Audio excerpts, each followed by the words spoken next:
ขีเนี่ยออกหน้าเต้ๆนะขีเนี่ยออกหน้าเต้ๆก็กะเอากวนในเมืองเฮานั่นยุคตัวแทมันก็จุ่มยุคกองกลางเจ้าคือเจออันไรกินจ้อมขีก็พร้อมตาเดยุคมือปันแห้งขีพร้อมตาเดคาล่างเผาพันธุ์เจอคือตัวเก่าย้อนเปือเงินของขีย้อนเปืออาณาของขีก็ลองหนึ่งครับอันนั้นก็เมืองเขาคาตาเดกัดเย็นไรอันว่านั่นมันตึกกึดห่างไกลเขาคาเต้ๆก็ในเมืองหิมหอมเมืองเรียกเมืองหลอกเจ้านั้นพวกขี่เข้ามาเนี่ยเหมือนเจ้าหนังไทยเขาเนี่ยเมืองเรียกเมืองหลอกเหมือนเจ้าหนังลาวเขาในกัมพูชาเขาเนี่ยจังตักเสียงซ้ำครับหรือสิว่าเอาเฮี้ยงเจ้าเก่าซึกเจ้าเก่าเครื่องนักเจ้าเก่านั่นไปจอมแดนลินเจ้าเก่าเสเลนหนังคือมันเต็มลุกลามมาหมอกระนั้นก็จังมีต่อมายังอันแต่ที่ฮัดจอยผายลุกพื้นไรนะตีจอยซึกมาตีก่อมฮัดตีจอยผายลุกพื้นก่อมฮัดเปลี่ยนก้นก่อนผายตัวเสเลกำนำได้ก็กับ10ที่ต่อผายซึกมาในน้ำมาอยู่ย่านเมืองเนี่ยซึกมานั่นจะเป็นลูกปองซึ่งนะตาเตปันแก้ตาเตเป็นน้ำมันตาเตขายเป็นโคของใต้ลิ้นนั่นอันมีอาณาลงลายมือวันนั้นมันเปลี่ยนซึกมัน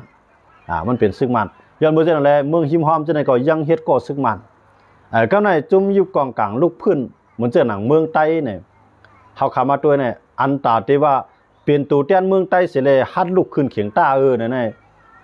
ในวันเมื่อในเฮาได้หันจุ่มหอนจุ่มวิทย์ก็นะจุ่มใหญ่จุ่มหลวงเนี่ยฮัดอยู่ในน้ำเมืองใต้เสียเลยลูกแกดเขเมืองใต้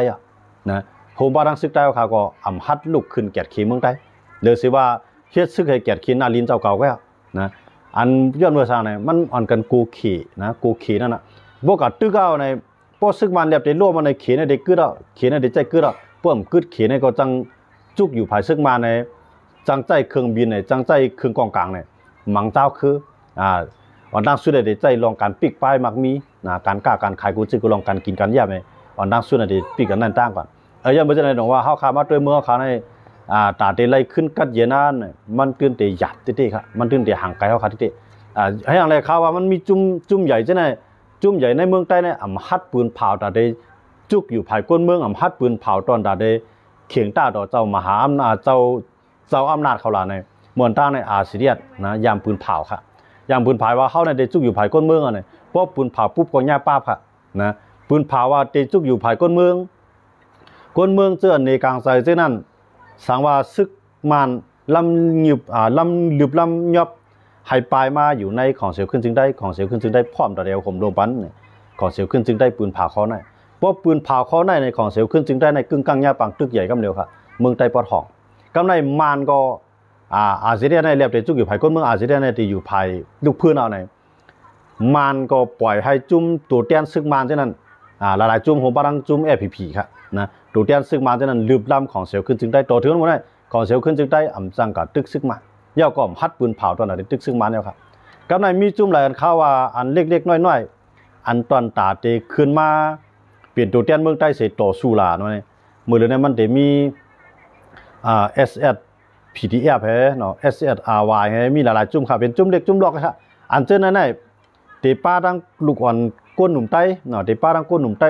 ก้นหนุ่มปะโอ้ก้นหนุ่มย่างเลี้ยงก้นหนุ่มมันครับเนาะเขาจะในมาโคมาในก็เมืองใต้ในปล่อยมีเผยเขียงตาเจ้าอาณาอย่างเมื่อเช้านั้นเลยเขาเตเป็นตัวเตี้ยนเมืองใต้เนี่ยเขามาโคมันตั้งย่างเลี้ยงอันพี่น้องเขาหันหลายๆวันนั้นมันก็รัดว่าเป็นซึกอาเซียนใจซึกอาเซียนครับนะอันเขาปืนเผาเขาอยู่ในน้ำใต้นั่นนะเป็นตัวเตี้ยนเมืองใต้ตัวเตี้ยนคือใต้เสลุกขึ้นต่อสู้ซึกมันพวกผมพูดได้ก็ถามว่าเป็นอาเซียนในมันใจอาเซียนครับนะแต่สิ่งเรามีคนก่อมใจนะอาเซียนเตจังมีลองจิมจ้อมอยู่ห้าในห้าขำจังวาไรนะได้ห้าขำจังหลาดครับนะก้อยการเมืองว่าได้มันตื่นมีอยู่แผนซ่อนแผนมันตื่นมีทั้งผายมันครับเนาะก้อยการออกหนาวตาเสเล็บปืนเผาว่าเป็นตัวเตี้ยนเมืองใต้เป็นตัวเตี้ยนคือใต้เสต่อสู้จังหวะซึกมานั่นเนี่ยมันจะเป็นจุ่มหมอนจุ่มวินมันจึงหนังข้าวว่ามามีหมอกเสียหาจุ่มในมาพร้อมกันตั้งตับซึกย่างเหลียงครับนะแต่เดเฮียงเลยในเขามาต่อสู้ในเมืองใต้ล่ะในเฮียงเลยต่อสู้ซึกมาล่ะเนี่ยอันอ่อนหัวในเป็นย่างเหลียงครับย้อนเพื่อว่าเมืองย่างเหลียงในอันซึกมันเขามาไล่นาลินในมันมีเมืองใต้เพราะว่าเขามังไล่พายขุนเมืองปลายบ่ไหนจึงตาเดียวเฮียงซึกจะในเข้ากับในเมืองย่างเหลียงในหยาบตอนตัดซึกมันพวกเป็นนาลินครับนะพวกตั้งเครื่องบินในมาไล่กูตั้งจังว่าเขามาด้วยที่ไหนเนี่ยมือเลี้ยวในอันเตลูกพื้นซึ่งมันแห้งๆในใจจุ่มยิบกองกลางจุ่มใหญ่มันเนี่ยเป็นจุ่มมันเล็กๆลอกๆกันเกิดขึ้นมาใหม่นะว่าง่ายๆก็มันเป็น PDF นั่นนะมาเป็น PDF นั่นนะก็ เขาอยู่ในนามเจ้าคือไต้อยู่ในนามคนเมืองไต้เดี๋ยวก็ลุกขึ้นต่อสู้เหมือนเจ้าหนังFPPว่าก่ออะไรกูเตียมือเหลียวในเวียงนะอันที่เขากุ้มกำเนี่ยเหมือนเจ้าหนังปางลงว่าไล่ข่าวว่าเมืองกึ่งว่าเมืองนองว่าเกซี่ว่าเมืองสู่ว่าเจ้าไหนต่อถึงตั้งย่านว่าเมืองใหญ่ว่ามูเจว่าน้ำข้ามว่าเนาะเตียนเขาก่ออะไรนั่นเขาอยู่ไรในเวียงหมดเราหมดเลยนะคู่เขียวค่ะนะยันเบอร์เนี่ยยันเบอร์เขาอุบองงงีกันตั้งซึ่งมาเนาะปูนพรปฏิไม่สูงซึ่งใต้นั้นเนี่ยมันเปลี่ยนปูนพรหักษาอาณาซึกมานเลยหักษาป้ายมามีเมืองเขนะยาวก็ควักนาลีนาตีปันอยู่ WSA นะอันนั้นเป็นนาตีปูนพรใหญ่ลงตอนดับปฏิไม่สูงซึ่งใต้ครับกับในของเซลขึ้นซึ่งใต้รู้อำฮัดปืนเผาลูกพื้นห้าเนี่ยอำฮัดปืนเผาต่อสู้เจ้าอาณาซึกมานห้าเนี่ยพอมาตัวเงาลายเสียเนี่ยมันก็กอะไรเป่าๆสวดเหมือนจังหนังสือแทนว่าไงที่อย่างแล้วข่าวนั้นล่ะเนี่ยเพราะว่าหลักความแข็งมากเหมือนเลยมันในปล่อยตัวเต้นมันในมังกำเดียวนะยังไม่ใช่ในปล่อยตัวเต้นขี่ก็ปล่อยตัวเต้นขี่ในมังกำเดียวมังอาเซียนเหมือนจังหนังเมืองใต้ปอดหองก็เป็นตัวอย่างที่ดีที่สุดอันพี่น้องเขาได้หันกันอยู่นะว่าเมื่อในอาเซียนในทางที่ดีที่สุดนั้นหักษาตับซึกใครอยู่รอดนะปืนตีเจ้าเก่าอันเจ้าเก่าอยู่ไว้นั่นให้ทิ้งไรมอกันนั่นก็แก่หน่อยนะให้เพราะว่าจังกับปืนบางตึกต่อซึกมันได้ย้อนตัวที่เลยตัวเงาลายไทยมาเลยในไทยในมันเป็นพลามันเป็นผู้นำเมืองไทยเนี่ยเป็นจอมพ่องลงทักษิณก็เก่านะจอมพ่องลงก็เก่าครับเฮียงเลยว่ามันเป็นมันหนาในเตี้ยมันในใจตัวมันขึ้นมาเปลี่ยนจอมพ่องลมจีตัวมันขึ้นมาเป็นนายกก็กลายเป็นลูกยิงสาวมันเป็นอันว่างแผนตั้งหลังกูซึกูร้องเนี่ยเปลี่ยนตัวมันครับนะเปลี่ยนตัวมันว่างแผนหมดอ่ะเมืองไทยก็ยอมหักกันก็ในหรือเสือเปลี่ยนผู้นำในเมืองไทยในยาวเนี่ยมีลองจำใจกันตั้งซึกมันได้ดีครับนะหลวงพ่อจอมพ่องลงก็เก่าของเมืองไทยในขณะจำใจกันตั้งซึ่งมันจึงหลาเนี่ยไม่มีตีลินไว้ตีในเมืองอย่างกรุงในสีปากไข่นะสีปากพวกเมืองเฮาเขาพวกตีลินเมืองเฮาก็ตีหมอกพวกตีลินเมืองเฮาก็ตีเป็นหมอกอยู่ลายปากตึงค่ะเนาะลายปากตึงลาย10ตึงค่ะนะหมอกลาย10ตึงเขาเขาว่าเนาะตีลินในอยู่ในกลางเมืองนะเมืองอย่างกรุงก็ในเขาในหรือนั่นก้าในจอมพ่องหลวงก็เก่าในยามจอยแถมซึ่งมันลองเงินกูนะอันนั้นก็2 เฮงล้านนะล้านปองมันค่ะนะล้านปอง2 เฮงล้านอันนั้นก็ลองนึงก็ในหนังคือเขาได้ไล่ขึ้นเงินอันนั้นเนี่ยเขาก็อะไรจุกอยู่ภายซึ่งมันครับนะก็ในเขาคือล่ะในเลือเสียจำใจกันตั้งซึ่งมันยาวเนี่ยเลือเสียเปลี่ยนเจ้ามีอาณาในเมืองไทยยาวเป็นจำใจกันตั้งซึ่งมันแทงไงก็ในแทงตั้งหนึ่งได้เนี่ยเขาซ้ำเปลี่ยนตีตึงปังอุปโภคตอนตาผู้นำอาเซียนนะผู้นำจึงอาเซียน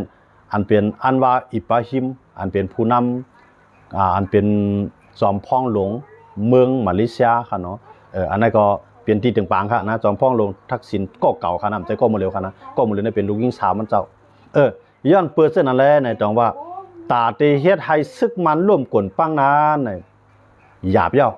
นะถามว่าจองลีปันแห้งจุ่มยุบกองกลางลูกพื้นเจ้าหน้าเนี่ยลีปันแห้งอยู่ครับนะเพราะเขาพร้อมกันได้มันตัดติเรียกลายรายวันเมืองในมีเขาเจ้าหน้าก็ก้อยกาเขาเจ้าหน้าก็ไปมุมมองอยู่ว่าเดี๋ยวมีเมืองมหาอำนาจเมืองไหลส่วนใจสิเลมาอยู่ด้านหลังปันแห้งเขาเต็มทนเมื่อเหลือในอันเขามุมมองสูงสุดในมีอยู่3 เมืองไง1เกี่ยวป่านอันจำเขา2เกาหลีใต้3ไต้หวันยันเบอร์ไต้หวันในเขตในคำเมียนกันเมื่อเหลือในอัน NUG เลย PF เขามุมมองสูงสุดในมีเขา3 เมืองในก้อยกาจ่องเขา3 เมืองในจ่องเตฮัดค่าน้ำหนักต่อเขตเหมือนเจ้าหนังเกี่ยวป่านในเป็นผู้เขียนทั้งเขตเยอะเกาหลีใต้ก็ชิมกันตั้งปางหลายทั้งเขตกำในไต้หวันก็เขตทั้งเขาก็เมียนกันย้อนเบอร์เจ้าหนังเลยว่าเมืองเฮาคาดกับจะแย่อเมริกาในเขาย่ามือเลยเนี่ยจังจะแย่ย้อนเมืองในอเมริกาในมันไข่หันอิสราเอลในเขาลาดในลองนอกเมืองมาแจกในเมืองเฮาค่ะนะกำในอเมริกาในบ้านปันแห้งอิสราเอลยึดสนุนกาซานะปอดจอมปักเบิงวงกลางจึงเมืองว่าอันนั้นว่ากฎหมายระหว่างประเทศนั้นอำเฮ็ดไรค่ะอันอิสราเอลเฮ็ดอยู่ในอำเฮ็ดไรปอดตามปักเบิงจะจึงนุภาพว่าค่ะนะก้อยกาย้อนเปิมมหาอำนาจเหมือนเจ้านางอเมริกานั้นปันแห้งแล้วอิสราเอลในเฮ็ดไรค่ะก็ในปอดตามปักเบิงวงกลางจึงเมืองว่าอันเมืองใหญ่เหมือนเจ้านางรัสเซียตีมาเมืองยึดเมืองยูเครนก่อมยึดไรค่ะเฮียงในรัสเซียมาให้จังไหนเขียนในตั้งตึกกำยันปันแห้งไงเลยจอยแถมรัสเซียอยู่ล่ะย้อนเบอร์เขก็สังว่าหนึ่งมันยึดเอาเมืองเขาขับการนั่นคือเตรียมมีไผว่าทั้งมันก็ได้มีข้ออ้างว่าอเมริกันก็จอยอิสราเอลยึดปาเลสไตน์นู้รัสเซียก็ยึดยูเครนนู้นะ มันเป็นจังไหนมันจองว่ามันมีข้ออ้างก็ในพวกเขมายึดมือเฮาในพวกอเมริกันมาว่ากำในอเมริกันที่ว่าอะไรย้อนเบิ่งอันเฮาอันเขมาอะไรเนี่ยก็ย้อนเปิ้เจ้าคือส่วนหนึ่งในปันแห้งเฮาอ่ะซึกมันอันเป็นลงบองจึงในพร้อมจุกอยู่ภายเฮาย้อนเบิ่งจังนั้นแหละเอาลองตั้งข้ออ้างเส้นนั้นเสร็จเลยยึดเอาเมืองกันไรครับนะปักเปิงวงกลางซึ่งเมืองอันจัดจึงลุงผ้าเขายามอันอเมริกันยามออนโฮเลยตั้งมาจัดจึงลุงผ้านั้นในวันเมื่อในอ่ำทอดเมียเดียวปักเปิงอันไหนเผยมีเชียงย้อนเมื่อหันเหมือนเจอเขาว่าน่ะเหมือนเจออเมริกันยังมีอ้อยลีเหมือนเจอหนังแคนาดาในเหมือนเจอหนังปานามาในเหมือนเจอหนังเดนมาร์ในเขาจะในยามเป็นเมืองอันกินซุกกินลิบเข้าปังตึกมาจ้อมกันจอยกันมาเมื่อปานสหภาพโซเวียตครับก็กถึงวันเมื่อในอเมริกันในใครก็ยึดเขาครับอเมริกันในใครก็ยึดอย่างก็ยึดแคนาดาเอาเมืองแคนาดามาเป็นเมืองอเมริกันเป็นรัฐที่51เนาะก็ในใครเอาเดนมาร์กดีก่อกินมาก่อกินแลนด์ครับก่อกินแลนด์อันอยู่ดีเป็นเมืองเดนมาร์กอันนั้นก่อกินแลนด์เบ็ดกูลปางหลายนั่นก็อเมริกันใครเอาก็ในคลองปานามาเนี่ยอันเป็นคลองน้ำหลวงปานามานั่นก็อเมริกันในใครเอาก็ในเอาเม็กซิโกนะตั้งเม็กซิโกตั้งอเมริกันในเขาก็เป็นอ้วยดีกันเหมือนตั้งเนาะก็ในใครเอามาเอาเม็กซิโกในให้เป็นมาติมันในอ่าวนั่นบอกว่าอ่างน้ำกันเนาะอ่างน้ำลงอ่างทะเลนั่นขนาดอ่างปางหลายนั่นให้มาเป็นอ่างน้ำลงของเมืองอเมริกันให้ตั้งชื่อว่าอ่าวอเมริกันเมื่อเลยมันเป็นอ่าวเม็กซิโกครับเนาะให้มาเป็นอ่าวอเมริกันเขาคำว่าด้วยตีนายาวในเมืองเล็กเมืองหลอกจะไหนเป็นเครื่องมือก็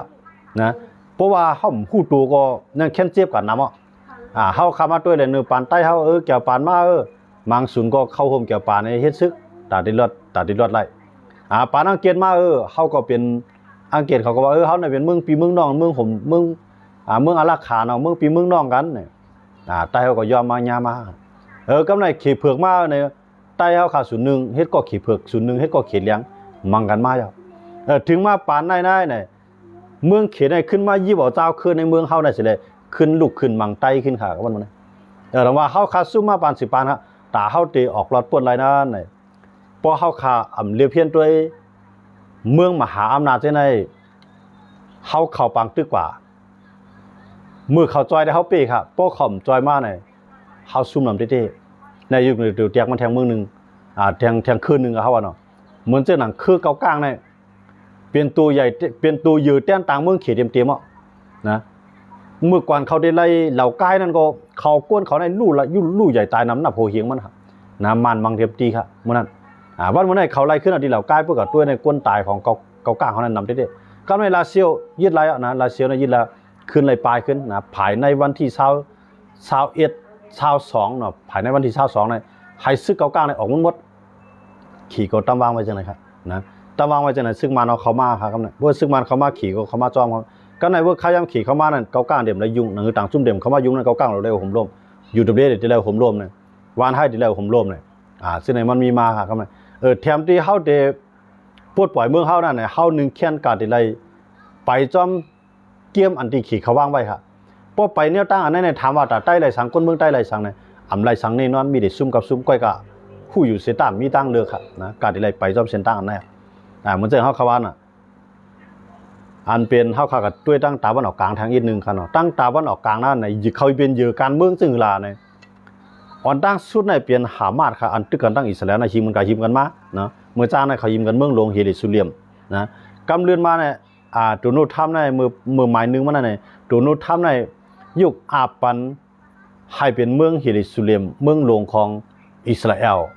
นะก็ในพวกเห็นหน้าในหามาดในก็บ่ใจต่อสู้มาได้สินะก็ในเหมือนเจ้าหนังเคเขาอาราเซียเขาอิหร่านเขาเจ้าหนังก็ชันคัดมาได้สิเตียนอเมริกัน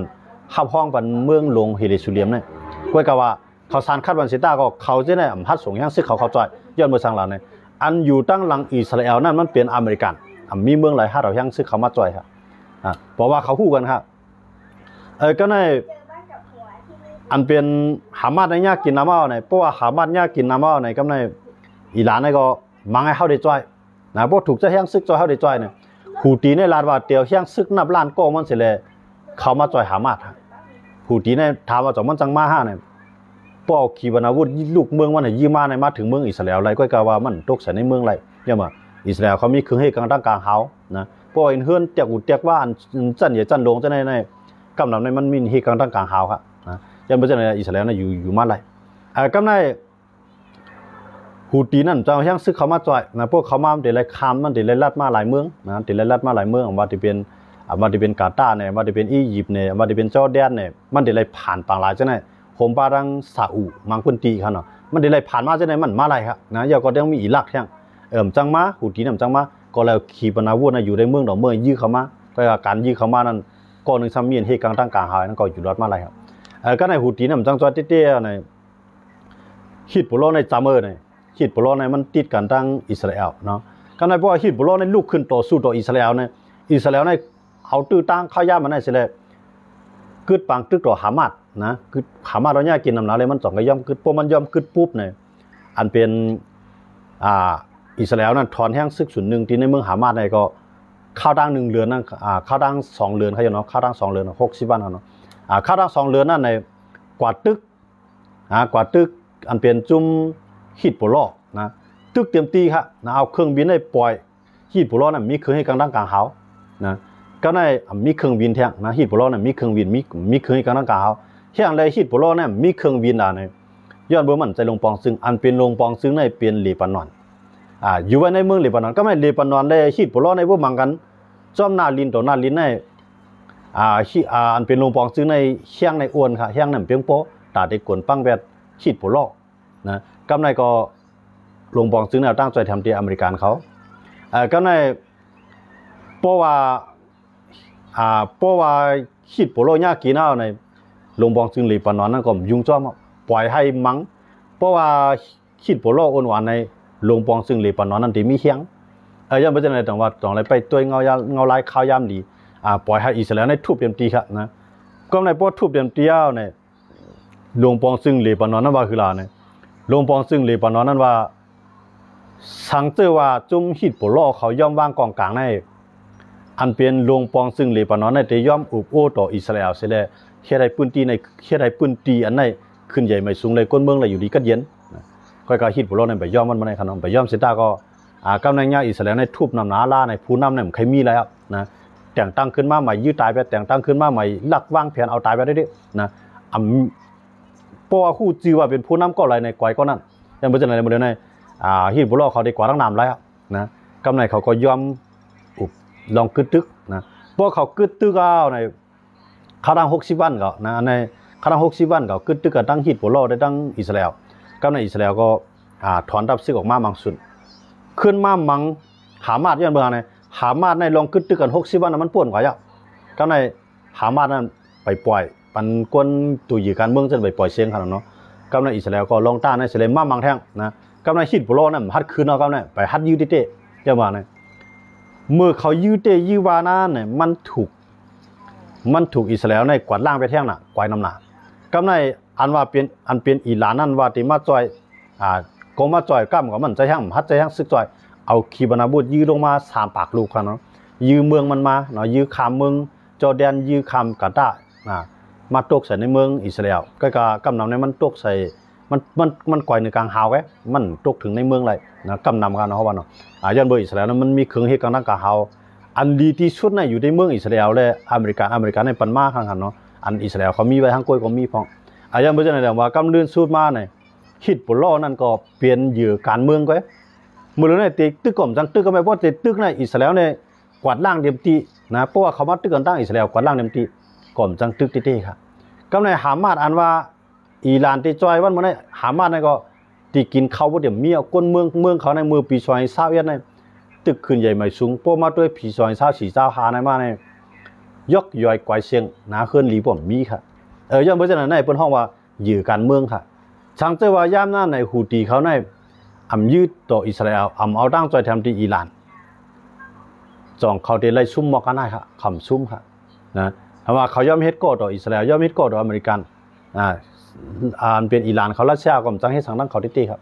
ก้อยกาเขากะยุ่มยำตั้งปูนในตั้งปูนเป็นตั้งปูนว่าที่จ้อยเขาในกำลื่นมาจ้อย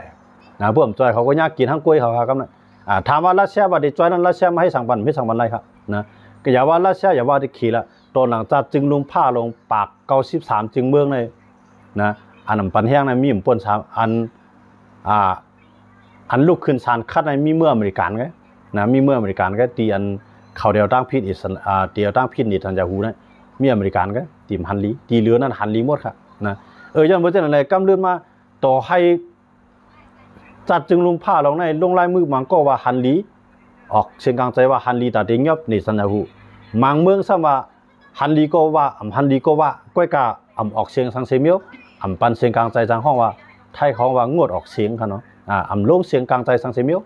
อันเช่นในก็มีค่ะเหมือนเจ้าหนังไทยเขาในเมืองเรียกเมืองหลอกหลายๆเมืองในงดออกเสียงเป็นค่ะนะอันเจ้าว่าฮันลีก็ว่าฮันลีก็ว่านั่นขนาดเนาะเช่นในเขาก็เฮ็ดจังนั้นมาย้อนไปเจ้าไหนเขาขามาด้วยเลยเนี่ยเมืองอันเล็กๆลอกๆเจ้าเขื่อนเล็กๆลอกๆเจ้าไหนมันเปลี่ยนตัวยืดก็นะอันว่าเขาไล่เมืองอะไรเจ้าไหนเหมือนเจ้าเขาขาหันหามาไล่เมืองก้อยกาจ่องมันไล่กัดเย็นครับทำไล่กัดเย็นไล่จื้อมันได้ขนาดนะฮะมูลในอิสราเอลในแห้ง1200,000ในตำวางไว้ในเมืองในปืนตีของหามาดเขาหามาดในอยู่ที่ไรไล่นะก้นเมืองของมันยากกินยอกย่อยควายน้ำเต้ตีนอนบ่มมีข่าววันนี้นะย้อนเบอร์เจนอะไรแต่ว่าเขาขามาด้วยรู้เนี่ยในเมืองใต้เขาเนี่ยจ่องเขาเป็นอยู่การเมืองนะเขาเป็นอยู่การเมืองมาเต็มๆอ่ะด้วยค่ะจุ่มในกว่าเขาเฮ็ดตาวันเมืองจุ่มในกว่าเขาเฮ็ดตาเจอคือมังกันอีลุงตุงนางเนาะคนเมืองเขาขาเนี่ยผมใจกัดเย็นในพ่อข้าตั้งแต่นิวินซิมันนาดอำนาจมาในไหว้เสปังตึกกำผาลุงผ้าปอกกำสองมาไหว้เสนิวินซิมอานานั่นเนี่ยก้นเมืองหุ่มตุ่มตู้ข่ำมีเมืองอะไรมีคืออะไรกัดเย็นติๆค่ะนะพวกตัวในมันจะว่าก้นคือในเขากัดเย็นอะไรเขากัดเย็นนั่นหมอกเปิ่นมาเงียบเขากับหับโชคไอ้ก้อยกาเขาอะไรกับเฮ็ดซึกนั่น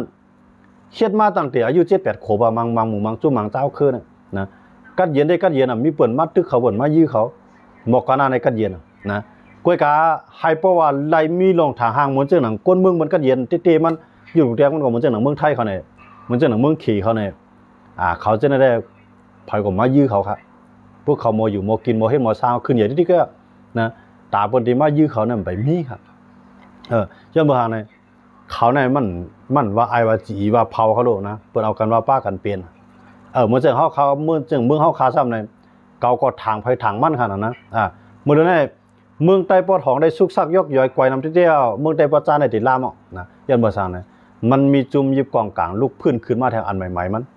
กำในอันใหม่ๆมันจะได้ทำว่า2จุ่มใหญ่จะได้เกี่ยวข้องห้าเนี่ยมันตื้นเกี่ยวข้องครับก็ในมันเจ้าหนังปาโอ PNLA ปาโอเลี้ยงเนี่ยมีพออยู่ตั้งหลังหล่ะเนี่ยศูนย์นึงในย่างเลี้ยงอยู่ตั้งหลังแทงศูนย์นึงในว่าอยู่ด้วยอยู่ตั้งหลังค่ะอันนั้นเป็นปาโอ PNLA เชียงเลยซึกว่าอยู่ด้วยในปันแห้ง PNLA ล่ะเนี่ยเพราะว่า PNLA เลยนาทีอยู่ตรงนี้แล้วก็ทางกล้าทางขายไรกำไรอยู่ด้วยในมันปันแห้ง PNO นะตอนตาควักนาลินตั้งเหรอตอนตาควักนาลินตั้งเมืองปั่นปางปี้ใช่ไหมครับนะยาวก็ตั้งหมอกใหม่ใช่ไหมตั้งล้างคือใช่ไหมอันนั้นก็PNO ในก็เลยตั้งใจแถมดีซึกมันเลยตั้งใจแถมดีซึกว่าอยู่ด้วยเอมังซุนนะอันนี้แปลว่าพวกจุ่มใหญ่มันในมันเกี่ยวข้องก็ในมันจะหนังของเสียวขึ้นจึงได้นะเนี่ยจ่องมันเดี๋ยวมีตัวเตี้ยนมันในวันเมื่อในของเสียวขึ้นจึงได้เนี่ยมีตัวเตี้ยนนะไปมีตัวเตี้ยนก้อยกามันก็ได้วางแผนอยู่ค่ะอยู่เนาะเขาก็ได้วางแผนนะแต่ติคัดใจติปั้นมามันจะหนังอันจุ่มอีเจไหนเดมาโฮมันเจไหนเนี่ยเพราะว่าจุ่มหลายจุ่มหนึ่งยื่นมือเขาจอยเนี่ยบอกว่าเขาเจนั้นลุกขึ้นมาเป็นตัวเตี้ยนจุ่มใหญ่เจนั้นนะอันนั้นอยู่ที่ว่าของเสียวขึ้นจึงได้แต่มีเชียงเงินหมอกเกอเชียงกองหมอกเกอแต่ได้กำยันปันแห้งเขาเจไหนนะแต่พวกเขาเจไหนความคืบนาทีได้น้ำซิมอาหนามานได้น้ำเนี่ยนาทีเจไหนก็มันจังตกเป็นของคนเมืองไทยนะมันจังตกเป็นของคนเมืองไทยยังไม่จะไหนหรอกว่า